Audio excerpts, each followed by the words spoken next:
Ang kalat naman dito, matapon nga mga ito. Joke lang po.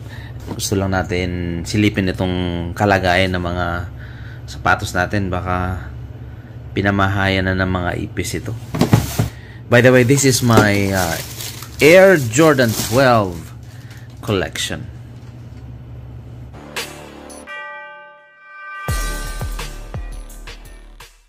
So hey everyone, Claymore here.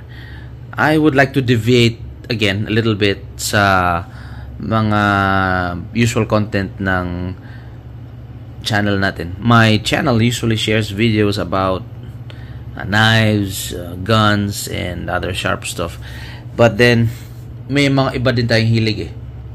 Kagaya nito basketball. I'm not really big of a basketball player, but mahilig din tayo manood, laro minsan. And so I have my share of fascination, sabi mo natin.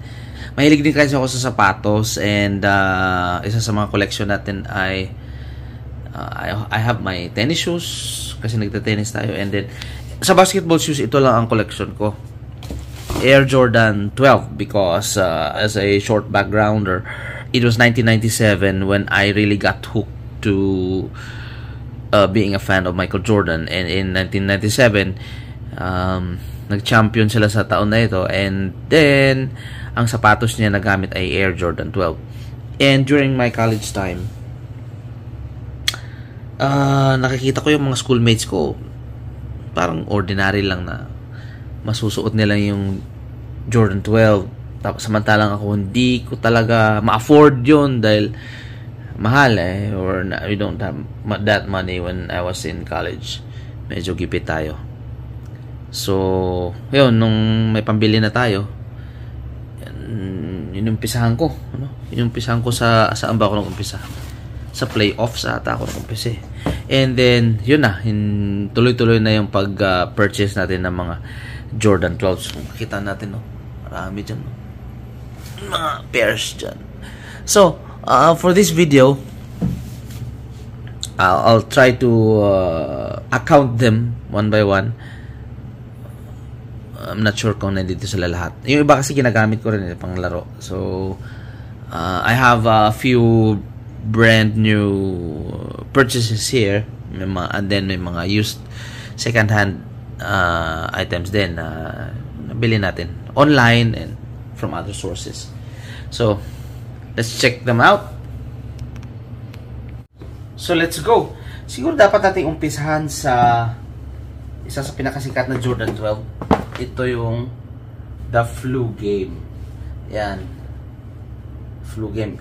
I wish I have a brand new this one, pero wala akong mahanap eh. Mayroon man siguro napakamahal nun.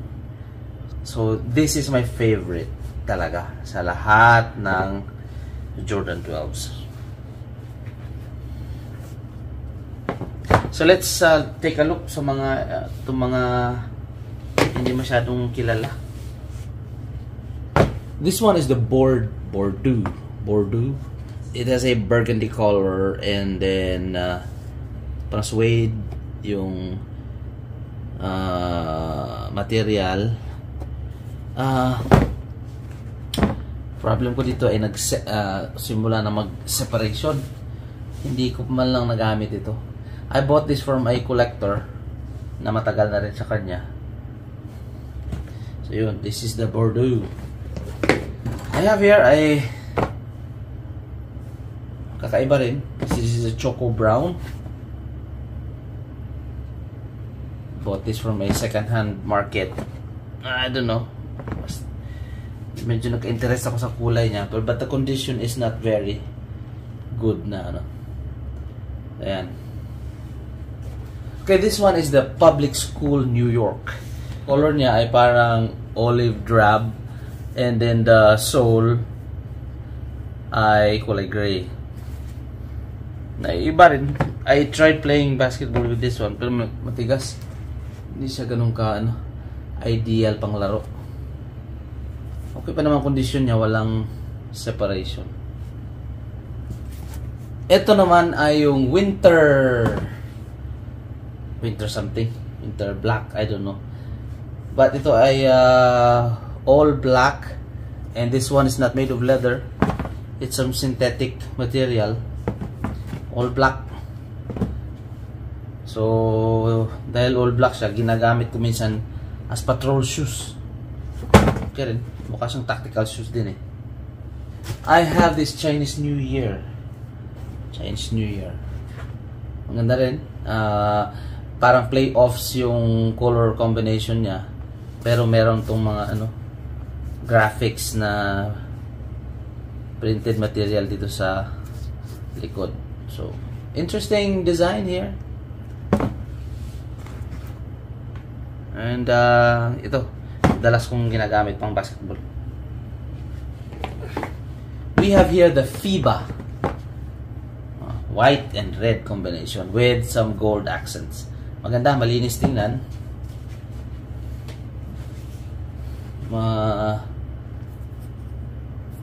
Kailangan ito sa ginagamit ko ito sa pang indoor na basketball court kasi madaling madumihan pagka sa outdoors. This is a neat version also. Maganda. Now we have the French blue.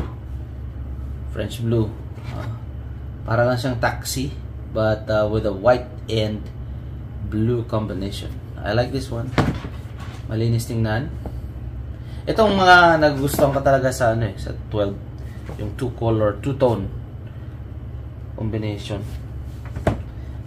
Unlike nito na white to white, so walang masyadong contrast between dito sa part nito and then the body. Whereas this one, talagang kita mo yung design niya. Royal blue. Tama ba? Royal blue ang pangalan niya. Black and blue combination. Diba? Maganda rin, no? Contrast between the black and this, I don't know what type of blue this one is. Here's the reverse flu. Black and red combination. Except lang baligtad sila ng fluge. And the material here is parang suede. So, hindi ko masyadong nasusuot ito. But I really like this one. One thing that I don't have pala is yung gym red. I really love that gym red. Red and white combination, but I don't have that one. So there. Tingnan naman natin itong mga nasa box. Ito naman yung cherry. Isa sa paborito natin. Paborito ko talaga ito dahil pag college ko, ito yung nakikita ko na ginagamit ng mga schoolmates ko na hindi ko ma-afford. Cherry. So nung nire-release ito, I made sure that I bought. Nag-pre-order pa nga ako, so medyo napamahal ako. Hindi naman pala na sold out. Really love this one. Hindi ko pa nasusuot. Ayan. Royalty Taxi. Royalty Taxi. This one. Ganda. Very basic. I would have wanted the taxi lang, Kaso wala akong makuhaan eh. So, itong nabili ko, yung Royalty Taxi. May gold accent. Okay pa rin. Malinis tingnan. White and black combination. Definitely one of the favorites. So, ito yung playoffs. Ito ang pinakauna kong nabili. Playoffs. So, yeah. Baligtad lang ng taxi. White and black combination. This is the one that started this craze. I got here the Stealth with a gray, light gray and white combination. Pangalawa ko ata sa mga brand new na nabili ito. Ganda rin. Malinis. Nasusuot. Damn. Sayang, nakatambak lang. Benta ko kaya mga ito. Here I have the Field Purple. Napakaganda. Black and purple or violet combination. I ordered this from the US. Took some time to get here. Hindi ko pa nasusuot dahil sayang. Mabebenta ko siguro ito for some good price. Yeah. So I think that's about it, no? Lahat naman ata na present ko na. Before we end, I will just have this short bonus feature, which is a Jordan 12 pa rin, French blue, but this is the golf edition, golf version. Okay, so low cut siya. I was really fortunate that meron isang collector na bumili nito. He was thinking na pwede rin itong pang basketball pag tinanggal itong mga spikes, but he was wrong because kahit wala itong spikes, hindi rin magagamit sa basketball dahil it's made of plastic itong outsole niya. So this, hindi rin ito pwede pang masyal. This was really designed and made for the game of golf. Alam naman natin si Michael Jordan ay isa ring golf enthusiast. So yun, may mga golf editions ng kanyang mga Air Jordan models. So far, ito pa rin ang paborito natin dahil Jordan 12 yung collection natin eh. So, for the golf shoes na Jordan, so I'm really happy also to have this one. Alright, so that's about it. That's about it. Medyo sabog na video ito. I just wanna show my Air Jordan 12 collection. Crazy collection. This one is magastos, ano? But masaya tayo eh. So pagbigyan na lang ang luho at kahibangan. So I think that's about it. Thank you for watching. Stay safe everyone. Play safe and stay sharp.